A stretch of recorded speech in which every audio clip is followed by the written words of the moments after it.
Hi guys, I moved to this wonderful space about 4 years ago. I love the river and the wildlife around the space, but I really miss my old garden where I spent so much time growing and harvesting my plants. Here's some photos. Last time I set up a really organic design with some rectangle beds, but a lot were free flowing directly in the ground on mounded dirt beds and in hay bales.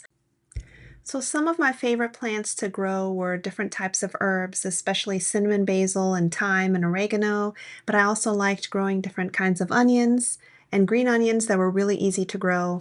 I also liked growing greens like kale, mustard, collards, and different types of lettuces and fruit like strawberries and alpine strawberries and raspberries.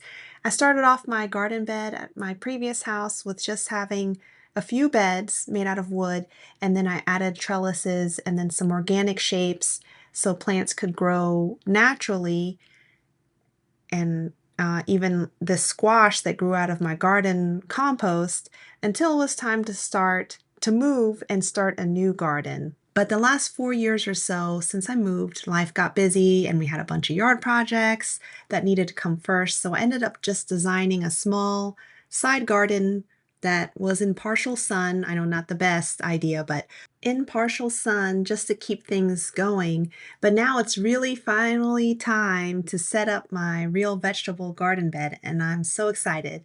In this video, I'm going to walk you through how I'm setting up my garden from ground up, and hopefully at the end of the season, I can come back and show you how everything turned out once it's fully grown in and established. And I'm also someone who doesn't have a ton of time or a big budget to design anything super elaborate. And before anything, I had to think about the location first. So I asked myself, does it get enough sun? Ideally, you want 6 to 8 hours of full sun at least. Is there good airflow? Does it have easy access? Like, do you have to walk around too many places? Are you able to access it easily? But then on the other side, do you want privacy? And I did want privacy so I can actually relax and hang out there if I want to without too many pets or people constantly going through it. Is there access to water nearby? And is it close to the road or neighbors where pollution or maybe sprays from neighbors' yards could be an issue? And these are all things that make a big difference in where I decided to place everything.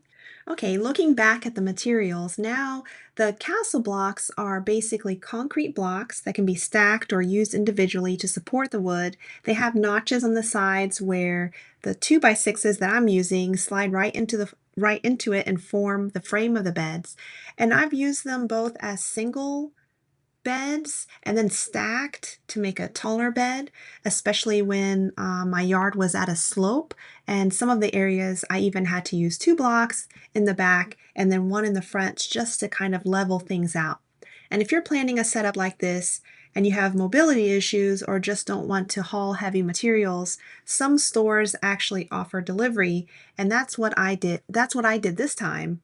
I figured out exactly what I needed based on my design and ordered everything online. And there was an extra delivery fee, but I figured that it was worth it for me because I didn't have to load, unload, or transport anything and didn't have to have anyone help me. With my hypermobility, lifting heavy materials can sometimes lead to injury. So it was really easy decision for me to just order it online and have it just delivered directly to my backyard. And this garden bed is right at the end of my driveway, so it makes it easy to transport things with a vehicle. And for my design, I ended up with 2 sets of beds, each divided into 3 sections.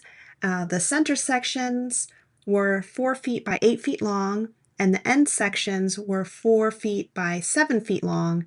And now that I look back at it, I probably would have gone with all 4 by 8 beds because the store carries 8-foot lumber anyway, and that would have saved me from having to cut anything.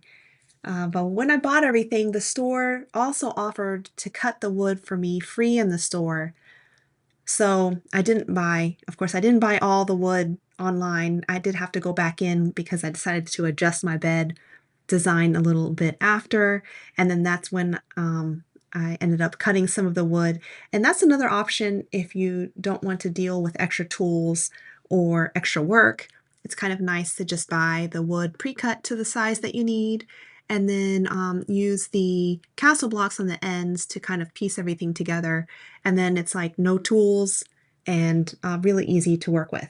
I basically looked at my yard and played around with different layouts and figured out what shape felt best in the space. Okay, so this is the second part of the bed where I start filling the beds.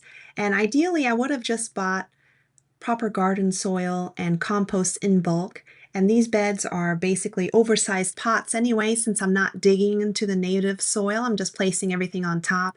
If I had my ideal setup, I probably would do a mix of garden soil and compost, but that wasn't really an option this time. Our truck wasn't working properly, and the last couple of times I ordered soil by dump truck delivery, I actually didn't get anywhere near what I paid for.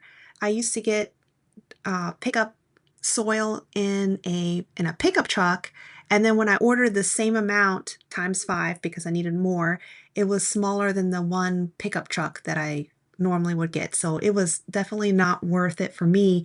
I don't know if, and that's happened with a couple different companies, so I'm not sure if that was just a fluke, but I didn't want to go through that again. In my previous garden, I actually had an amazing compost system. I built up my beds over time using compost piles and let it sit for about a year before even installing the beds. That would be a really great idea if you have the time to do that.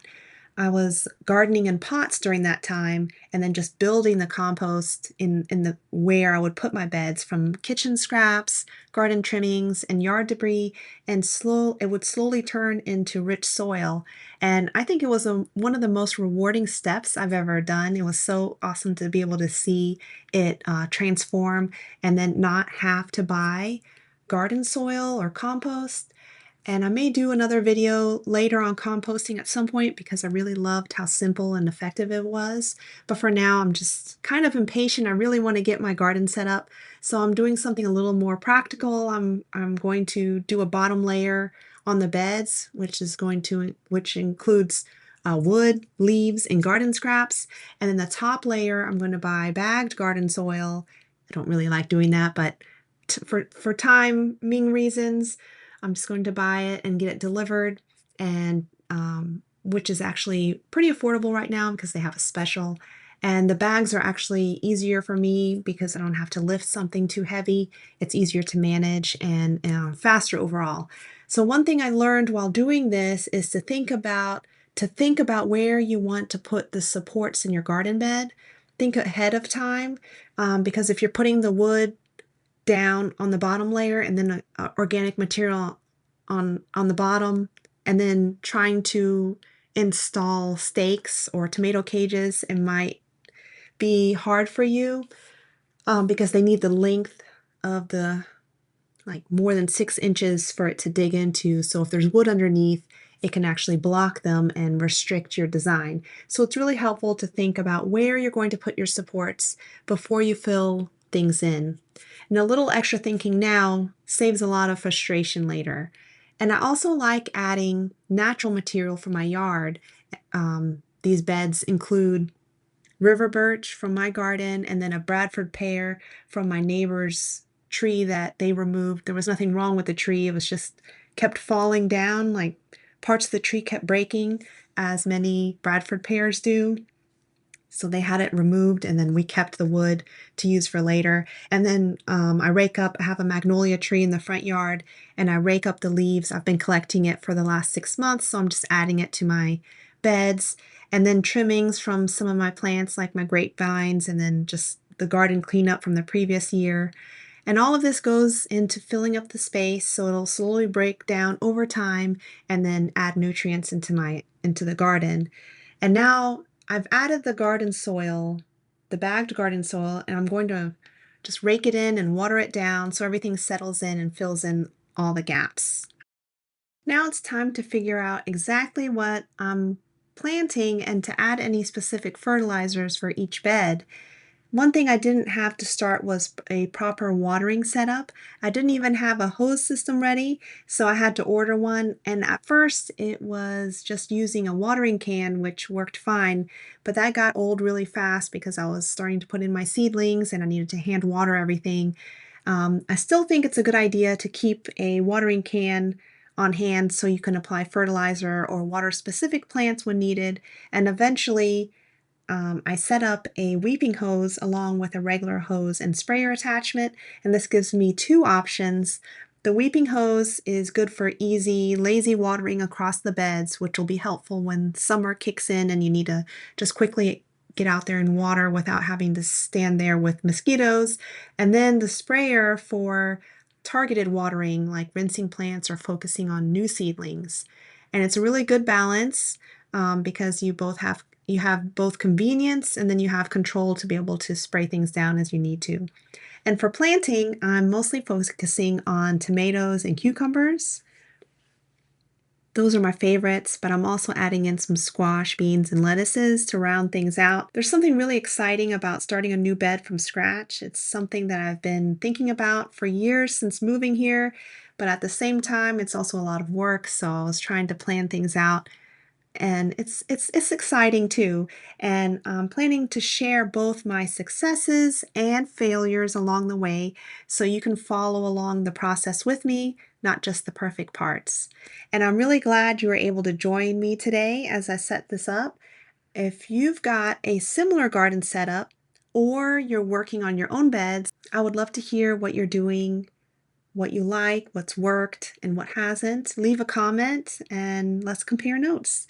And if you want to follow along as this garden grows and evolves, make sure to like, subscribe, and share. Until next time.